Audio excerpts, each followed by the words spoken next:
नमस्कार दोस्तों, मैं आपका स्वागत करता हूं आपके अपने चैनल तेज सिविल कॉन्टैक्ट में।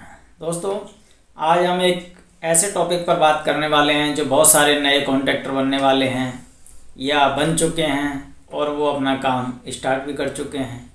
और ये कंडीशंस आपकी, जो लोग काम तो कर लेते हैं लेकिन उससे पैसा निकालना बड़ा मुश्किल हो जाता है। क्योंकि मेरे पास ऐसे बहुत सारे लोगों का फ़ोन आता है कि सर हमारे पैसे वहाँ पे मार लिए गए हैं, हमें पैसे नहीं मिल रहे हैं। किसी का 10 लाख है, किसी का 5 लाख रुक गया, किसी का 20 लाख रोक लिया, किसी का कितना रोक लिया। ये ऐसा होता क्यों है दोस्तों? इस पे हम बात करेंगे कि आपके पैसे इस तरीके से काम करें कि आप पैसे फंसे ना आपके। तो दोस्तों स्टार्टिंग करते हैं। दोस्तों मैं शुरू से बात करूँगा कि ये प्रॉब्लम आती कहाँ पर है। अगर आप नए कॉन्ट्रैक्टर का काम चालू कर रहे हैं या आप पहले से कर रहे हैं, बहुत सारे लोग हैं, ये ऐसा मत सोचना कि सिर्फ नए लोगों का भी ऐसी कंडीशन में पैसे फंस जाते हैं। ये पुराने लोग होते हैं, उनके भी पैसे फंस जाते हैं, लेकिन जो ज़्यादा पुराना होता है, जिसको एक्सपीरियंस हो जाता है, वो इस तरीके से नहीं फंसता है। उसका एक बहुत बड़ा रीज़न भी होता है। मैं उन रीज़नों को बताऊँगा आपको। साथ साथ में ये चीज़ें ऐसे भी बताऊंगा कि आपको किन लोगों के पैसे नहीं फंसते हैं और किन के फंसते हैं। अब हम सर्वप्रथम स्टार्ट करते हैं जो नए कैंडिडेट होते हैं। क्योंकि जो जिन्होंने फर्म बनाई है, नए ठेकेदारी कर रहे हैं या फिर क्या करते हैं, वो किसी के पास काम करते हैं और उनको लगता है कि मैं ठेकेदारी स्टार्ट कर दूंगा तो उससे मेरे को पैसे ज़्यादा बचत हो जाएंगे। दोस्तों होता क्या है, जो बड़ी बड़ी कंपनियाँ, मैं खैर किसी का वो नहीं करता कि मैं किसी की कोई बुराई करने वाला हूँ या किसी का कोई वो करता हूँ, ऐसा नहीं है। लेकिन बहुत सारी जगह पे ऐसा होता है और वो आप खुद भी महसूस कर सकते हैं। दोस्तों होता क्या है, बड़ी बड़ी कंपनियों के अंदर बहुत सारे इंजीनियर्स होते हैं। वो इंजीनियर्स को अच्छी तनख्वाह पर हायर किया जाता है, यानी कि उनको नौकरी पे रखा जाता है। उसके अंदर जब वो इंजीनियर्स पहुँचते हैं तो उन इंजीनियर्स को एक बात का वो बता दिया जाता है कि आपकी इतनी सैलरी मिल जाएगी। जहां उन इंजीनियरों को 15,000 और 20,000 की सैलरी में रखा जाता है, उन्हीं इंजीनियर को 15-20 की जगह 25 से 30,000 40,000 की सैलरी भी दे दी जाती है, 50,000 की भी सैलरी दे दी जाती है। दोस्तों इस बात को विशेष ध्यान से सुनना, क्योंकि ये पॉइंट आपका बहुत महत्वपूर्ण है। अब होता क्या है, ये इंजीनियर से इस बात को कंपनी वाले पहले तय कर लेते हैं कि आपको कॉन्ट्रैक्टर लाना है, लेबर लानी है, काम आपको करवाना है, कैसे करोगे वो आपकी जिम्मेवारी होती है। अब ये जो नए इंजीनियर्स हैं उनको इस चीज़ का आइडिया कम होता है कि हम किसी लेबर को, कॉन्ट्रैक्टर को या किसी आदमियों को हम यहाँ पे लेके आते हैं, उनसे काम कर लिया जाता है, उसके बाद में उन लोगों का पैसा फंस जाता है। क्यों फंस जाता है? अब इनके अंदर प्रॉब्लम ये होती है कि जो इंजीनियर्स हैं उनके कोई जानकार होते हैं, जैसे ठेकेदार हो गया या उनके पास कोई काम करने वाले होते हैं, वो हो गया। वो लोग जाएंगे और उनसे कहेंगे कि आप आ जाइए, हमारे यहाँ काम है, ये ब्रिक वर्क है, चिनाई है, ब्लॉक का है, सेटरिंग का है, सरिये का है, ऐसी जगह पे उनको बुला लेते हैं। अब वो जो नए कॉन्ट्रैक्टर जो बनने जा रहे हैं या हो चुके हैं, उनको एकदम ऐसा लगता है मन के अंदर, अरे यार हमें तो बहुत बड़ा काम मिलने वाला है, तो हम इसमें अच्छा पैसा कमा लेंगे। दोस्तों जितनी भी बड़ी कंपनियां होती है, उनसे सिर्फ और सिर्फ कमा वो पाता है जो डायरेक्ट कंपनी से एग्रीमेंट करता है। ये पहला पॉइंट है। दूसरा पॉइंट, आप लोग नए हैं तो आपको इसका आइडिया नहीं होता है। आप सिर्फ ये कर सकते हैं कि काम करना जानते हैं, आप लेबर अरेंजमेंट करना जानते हैं, तो ये काम आप कर सकते हैं। लेकिन आपको उसके एग्रीमेंट वगैरह नहीं कर पाते हैं। आपको डायरेक्ट खाली पेपर में, आपके पास होता क्या है, आपके पास ना एक तो वो रजिस्टर्ड नहीं होता नंबर, आपका फर्म रजिस्टर्ड नहीं होती है, आपके पास कुछ भी वो नहीं होता कि आप उसमें जाके आगे कुछ कार्रवाई कर सकें। क्योंकि दोस्तों ये काम के लिए आपको उसके अंदर पूरा अपना रजिस्ट्रेशन नंबर वगैरह सारा कुछ फर्म बना के तब जाके जाना चाहिए जो कंपनियां होती हैं। और मैं ये कहूँगा कि आपको अगर काम करना है तो आप किसी के सहारे से वहाँ जाएं, लेकिन डायरेक्ट कंपनी से ही एग्रीमेंट करें। और अब महत्वपूर्ण आता है आपका पैसा जो फंसता है वो क्यों फंसता है? क्योंकि दोस्तों होता क्या है, आप इस तरीके से उनसे एग्रीमेंट करें, ये ना सोचें कि वो कंपनी है उसके हिसाब से एग्रीमेंट करेगी, नहीं, ये एग्रीमेंट अपना रूल रेगुलेशन खुद बनाएं कि हमें इतना % एडवांस चाहिए। अगर कोई कंपनी एडवांस नहीं देती है तो आप उसका काम ना करें। ज़रूरी नहीं है दोस्तों कि आपको ठेकेदारी नाम की करनी है कि मुझे वहाँ ऐसा बड़ा प्रोजेक्ट है मैं ठेकेदार बन गया, ऐसा करना कोई मेरे लिए कोई औचित्य नहीं रखता, मैं भी नहीं करता, क्योंकि मुझे इससे कोई फ़र्क नहीं पड़ता कि मैं ठेकेदार हूँ या नहीं हूँ। लेकिन मुझे इस बात से बहुत बड़ा फ़र्क पड़ जाता है कि मेरे पैसे फंस जाएंगे। मेरे पैसे फंसे तो किसी लेबर का भी फंसेगा। अब कोई आदमी मुझे नहीं देता तो आगे से लेबर को कहाँ से दे पाऊँगा?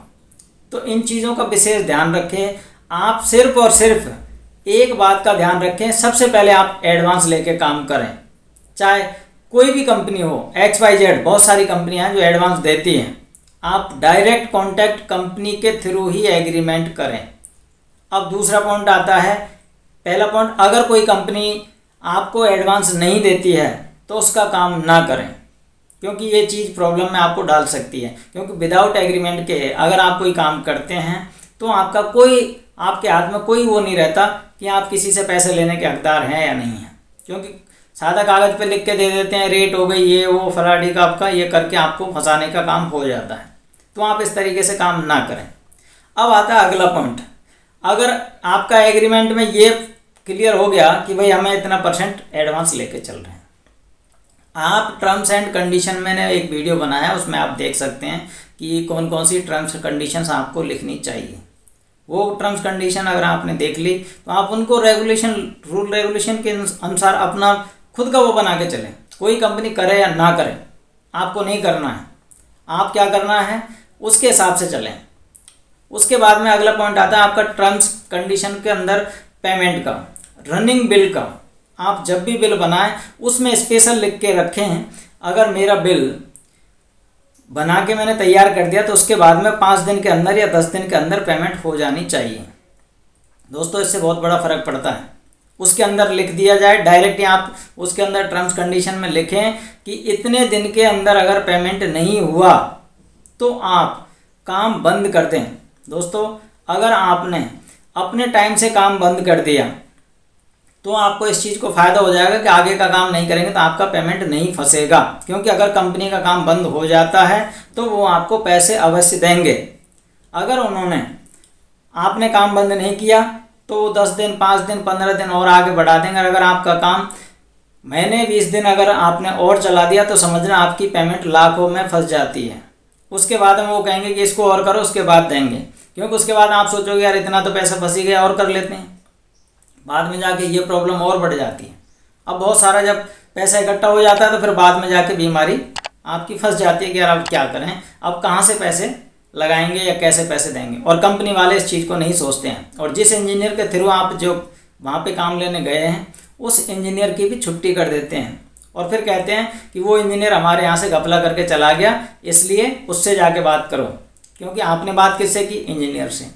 आपने कंपनी से अगर एग्रीमेंट कराया था तो आप कंपनी से जाके बोल सकते हैं। अब आपने इंजीनियर से तो बात की, इंजीनियर को निकाल दिया, तो अब आप किससे जाके बात करोगे? इंजीनियर से बात करोगे तो इंजीनियर गोल होगा, ना नंबर मिलेगा, ना उसका नाम ठिया पता कुछ नहीं मिलेगा। आपको किससे बात करनी है? कंपनी कहते हैं कि भाई हमारे पास तो कुछ आपका कोई वही नहीं है, आपने किससे बात की है, किससे एग्रीमेंट किया, तो वो जाने, तो वो एग्रीमेंट आपका ख़त्म, अब आपका पैसा फंस गया। तो इन चीज़ों को आप विशेष ध्यान रखें। आप जब भी काम करें तो आपकी टर्म्स एंड कंडीशन ऐसी होनी चाहिए कि आपको बिल्कुल क्लियर, आपने अगर लिख दिया उसके अंदर कि भाई 5 दिन के अंदर अगर पेमेंट नहीं मिला तो काम बंद कर दिया जाएगा, तो आप 5 दिन के अंदर ही काम बंद कर दें। ये ना सोचें कि हमारी लेबर बैठी है, कोई बात नहीं है, आपका फंसने का चांस बहुत कम हो जाता है। दोस्तों आप इस तरीके से रूल रेगुलेशन बना के चलें और उनको इस तरीके से रखें कि एक दिन भी अगर कोई चीज़ लेट है तो लेट है, मना कर दो, डायरेक्ट मना कर दो कि हमें ये काम नहीं करना। क्योंकि अगर आपने जो एडवांस लिया है कुछ तो उससे काम हो जाएगा, थोड़ा बहुत आपका होगा। हो सकता है दोस्तों आपके 1,50,000 रुपये कहीं पे फंसने के चांस हो, तो आप ये सोचिए कि चलिए कि मैं 1,50,000 का चाहे घाटा खा सकता हूँ लेकिन आगे काम नहीं करूँगा। इससे पता है क्या होता है? इससे सबसे बड़ा समस्या ये हल हो जाती है कि अगर 1,50,000 है तो कंपनी वाले उसको देने का वो करेंगे कि यार हमारा काम रुक जाएगा, इसलिए वो देने की भी कोशिश कर सकते हैं और वो दे भी देते हैं। आप इस तरीके से सिस्टम बना के चलेंगे तो आगे आप फंसने का चांस आपका 99% नहीं होगा। ये मैं खुद का एक्सपीरियंस बता रहा हूँ, क्योंकि ये मत सोचना कि आप लोग कहते हैं कि सर हमारे पैसे फंस गए हैं, ऐसा मेरे साथ भी हुआ है। मैं भी इन चीज़ों से भुगत भोगी हूँ, मुझे आइडिया है इस चीज़ों का कि क्यों फंसते हैं। तो इस तरीके से आप सिस्टम बना के रखें, थोड़े से आप कड़क रहें, रूल रेगुलेशन से चलें। और ये रूल रेगुलेशन आप तभी चल पाएंगे जब आपके पास पूरा सिस्टम होगा, तभी जाके आप ये काम कर पाएंगे। क्योंकि आपको इन चीज़ों का ध्यान रखना है कि कोई डायरेक्ट आके आप और जल्दीबाजी में काम ना करें, कभी भी रेट जल्दीबाजी में तय ना करें, पहले एग्रीमेंट करें। वो क्या करते हैं, कह देते हैं कि अरे आप काम चालू करिए, हम एग्रीमेंट बना देंगे। जब आप 10 दिन 5 दिन काम करते हैं उसके बाद में आपका तो लाखों का काम हो जाता है, उसके बाद एग्रीमेंट वो अपने मन मर्जी से करते हैं, जिसमें आपका फंसने का चांस 99% क्या 100% ज़्यादा हो जाता है। तो दोस्तों आपको इस तरीके से ध्यान रखना है कि अपने रूल रेगुलेशन और टर्म्स कंडीशंस पे चलना है, जिससे आप आगे चल के फंसेंगे नहीं। तो दोस्तों अगर आपको ये वीडियो अच्छा लगे तो आप एक लाइक करिएगा। थैंक यू दोस्तों।